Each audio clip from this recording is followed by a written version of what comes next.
এনেই কাল হ'ল নেকি ছাইদুল ইছলামৰ? নিশা কোনে মাতি নিছিল ছাইদুল ইছলামক? জীৱশ্ৰেষ্ঠ মানুহ ইমান নিষ্ঠুৰ কেনেকৈ হ'ল?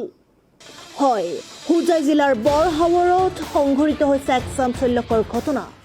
প্ৰেমিকাৰ ঘৰৰ ওচৰত মাটিত পুতি থোৱা অৱস্থাত উদ্ধাৰ এজন যুৱকৰ মৃতদেহ। দীঘল জাৰুনী গাঁৱৰ ছাইদুল ইছলাম নামৰ এই যুৱকজন যোৱা ২৭ জুনৰ পৰা নিৰুদ্দেশ হৈ আছিল। জানিব পৰা মতে নিশা ১১ মান বজাত কোনোবা এজন ব্যক্তিয়ে ফোন কৰি মাতি নিছিল ছাইদুল ইছলামক। তাৰ পিছৰে পৰা কোনো সন্ধান নাছিল ছাইদুলৰ। ছাইদুলৰ নিৰুদ্দেশ সন্দৰ্ভত পৰিয়ালৰ লোকে আৰক্ষীৰ ওচৰত এজাহাৰ দাখিল কৰাৰ লগতে চৌদিশে বিচাৰি ফুৰিছিল ছাইদুলক, কিন্তু ক'তো কোনো সন্ধান পোৱা নাছিল ছাইদুলৰ। অৱশেষত শুকুৰবাৰে পুৱাৰ ভাগত বৰহাৱৰ গাঁৱত ছাইদুলৰ প্ৰেমিকাৰ ঘৰৰ সমীপত মাটিত পুতি থোৱা অৱস্থাত উদ্ধাৰ হয় ছাইদুলৰ মৃতদেহ। তেজেৰে লুতুৰি পুতুৰি হৈ থকা ছাইদুলৰ মৃতদেহ উদ্ধাৰ হোৱাৰ লগে লগে সমগ্ৰ অঞ্চলত তীব্ৰ চাঞ্চল্যৰ সৃষ্টি হয়। ছাইদুলৰ আত্মীয়ৰ মতে প্ৰেমিকাৰ পৰিয়ালে পৰিকল্পিতভাৱে হত্যা কৰিছে ছাইদুল ইছলামক। ঘটনা সন্দৰ্ভত আৰক্ষীয়ে দুজনক আটক কৰি তদন্ত আৰম্ভ কৰিছে। আৰক্ষীৰ তদন্ত সম্পূৰ্ণ হোৱাৰ পিছত স্পষ্ট হ'ব আচলতে কোনে আৰু কি কাৰণত হত্যা কৰিছিল ছাইদুলক। যোৱা ২৭ তাৰিখে ৰাতি অনুমান ১১টামান বজাত ছাইদুল ইছলাম ঘৰৰ পৰা নিৰুদ্দেশ হৈছিলে মোৰ বাইকিতেও। আৰু আজি প্ৰায় ৫ দিনৰ দিন ইতিমধ্যে বৰাৱৰ কাছতলা এলেকাত যিগৰাকী ছোৱালীৰ লগত তেওঁৰ দীৰ্ঘদিনৰ প্ৰেমৰ সম্পৰ্ক আছিল সেইগৰাকী ছোৱালীৰ ঘৰতে উদ্ধাৰ কৰা হৈছে। তেওঁৰ মাটিৰ সীমাৰ ভিতৰত গাঁতৰ পৰা খান্দি ৰখা হৈছিল, তাৰ পৰা উদ্ধাৰ কৰা হৈছে।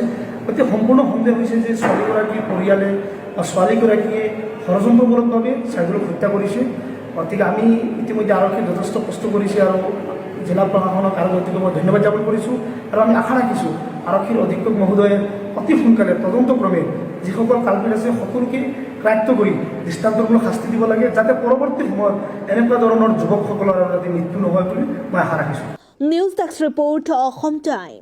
গোৱালপাৰা জিলাৰ লক্ষীপুৰত অৱস্থিত আগশাৰীৰ ঔদ্যোগিক প্ৰশিক্ষণ প্ৰতিষ্ঠান ITI লক্ষীপুৰ গোৱালপাৰা ২০২২-২৩ শিক্ষাবৰ্ষৰ বাবে নামভৰ্তি চলি আছে। নামভৰ্তিৰ পাঠ্যক্ৰম ইলেক্ট্ৰিচিয়ান ২ বছৰ, ফিটাৰ 2 বছৰ। মনত ৰাখিব ITI সমতুল্য উচ্চতৰ মাধ্যমিকৰ বিজ্ঞান শাখাত উত্তীৰ্ণ। আগ্ৰহী শিক্ষাৰ্থীয়ে আজিয়ে যোগাযোগ কৰক, আসন সীমিত।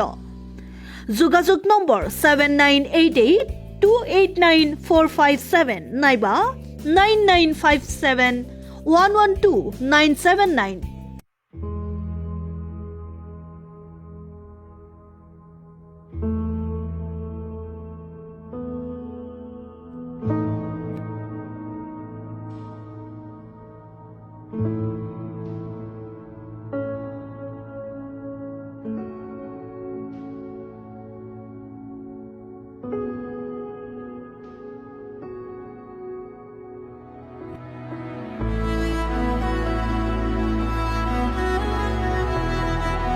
এতিয়া সপোনবোৰ সঁচা হোৱাৰ সময়।